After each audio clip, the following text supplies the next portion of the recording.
Welcome back to Neil's Narratives. On today's episode, we explore the humble guesswork of how life might have started on our planet Earth.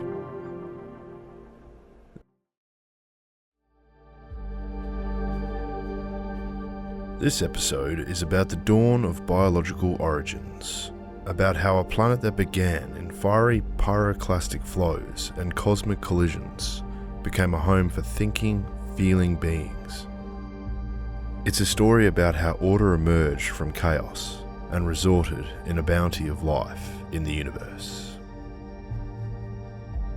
Roughly 4.6 billion years ago, Earth came into being. Born from the debris left over after the formation of the Sun, it started as a molten, unstable world. There were no oceans, no continents, just rock and gas, volcanoes and lava flows. The atmosphere was thick and hostile, filled with carbon dioxide, nitrogen, and other trace gases. And yet, in this seemingly inhospitable place, the foundation for life was being laid.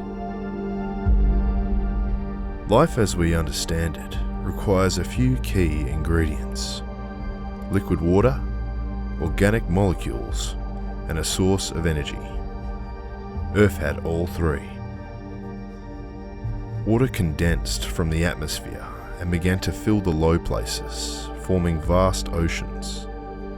Meteorites and comets brought carbon-based molecules from space, amino acids, simple sugars, and other building blocks. In Earth's early environment, energy came in many forms: lightning, ultraviolet radiation, and geothermal heat. These forces powered complex chemistry in the oceans, especially in places like hydrothermal vents and tidal pools. This was not life yet, but the elements of life were present, and over time they began to interact in increasingly complex ways.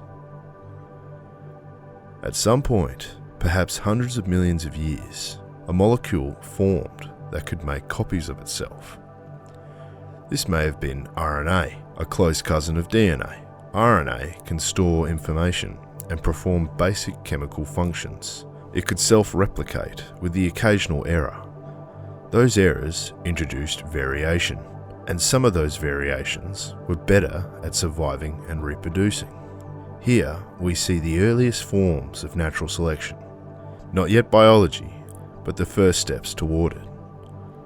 Eventually, these molecules began to cluster together, forming simple bubble-like structures made of fatty acids, early versions of cell membranes.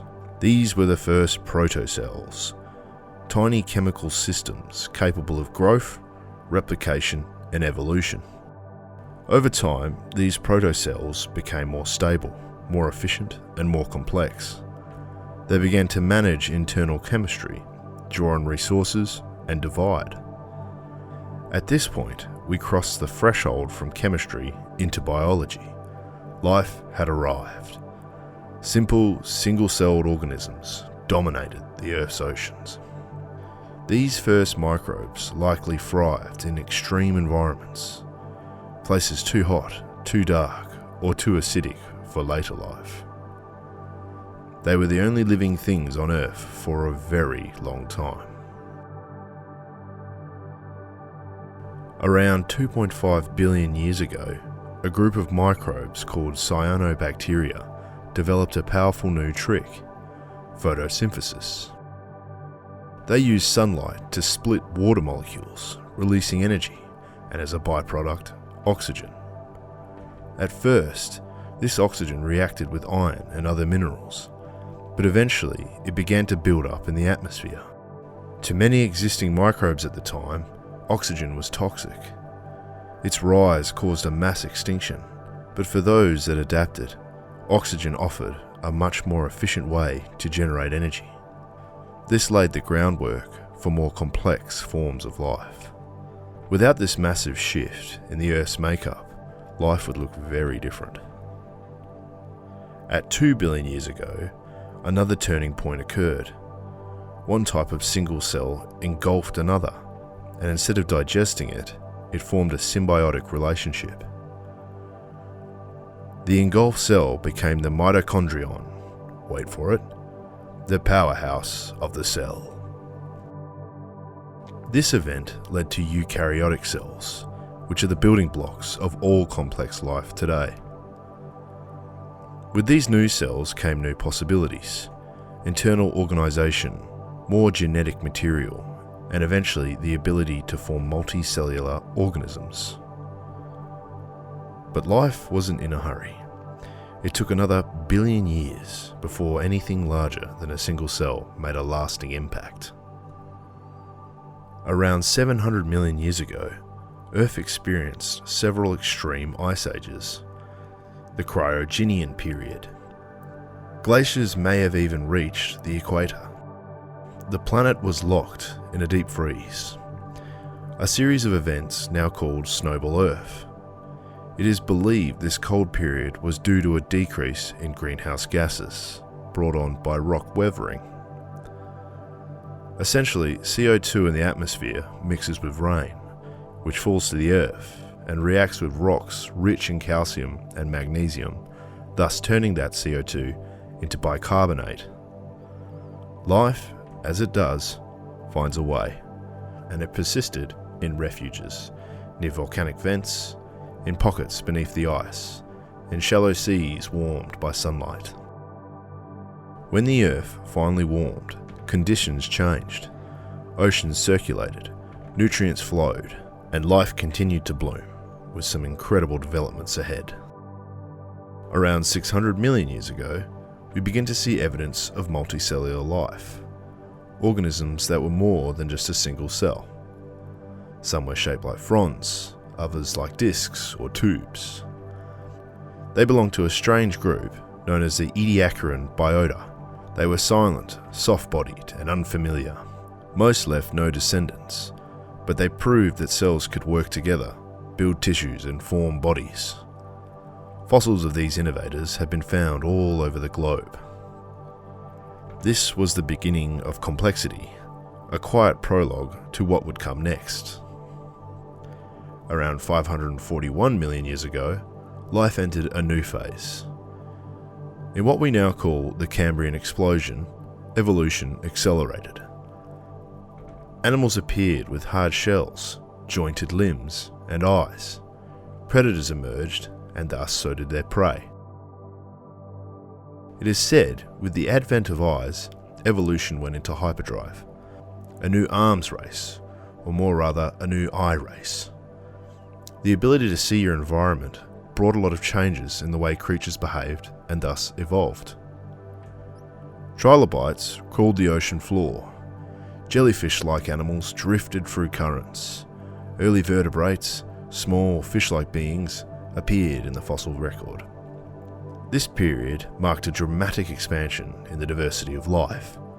Evolution had found new tools, and it was using them with astonishing creativity.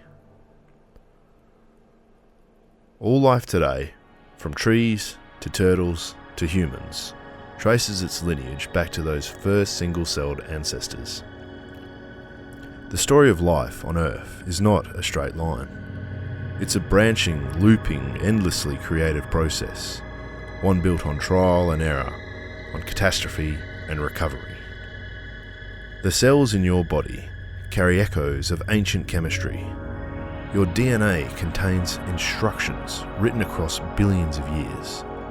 You are the result of a universe that learned to replicate, to evolve, and to think. And here you are now, listening, wondering, and remembering where it all began. Next time on Neil's Narratives, we follow life as it makes its boldest move yet, onto land. Until then, stay curious, give the video a like, subscribe. Thank you for joining me. I've been Neil. This has been Neil's Narratives. Goodbye. One last thing that I wanted to include was, if you find these videos a little bit jarring in terms of one episode sounding a bit different from the last, or maybe one's got less jokes, one's got more, I'm still trying to find my voice here and figure out how exactly I want to do these videos, so please bear with me. I hope it's not too jarring or anything like that. I don't know, maybe by episode 10 I'll have it sussed out, but we'll find out, I guess, together. Either way, just wanted to give you a heads up on that one. And yeah, and feedback's always good as well, if you prefer it one way or the other. As well as that, I'm wondering if this is just going to be an audio-only podcast or include some images. I know people love to look at things. Typically, when I listen to audio podcasts, I don't need the video. I just do other things while listening. So yeah, if you've got any ideas, or at least if you've got any opinions you want to share that are constructive, I'd love to hear them. Cheers. Okay, goodbye for real now. Bye-bye.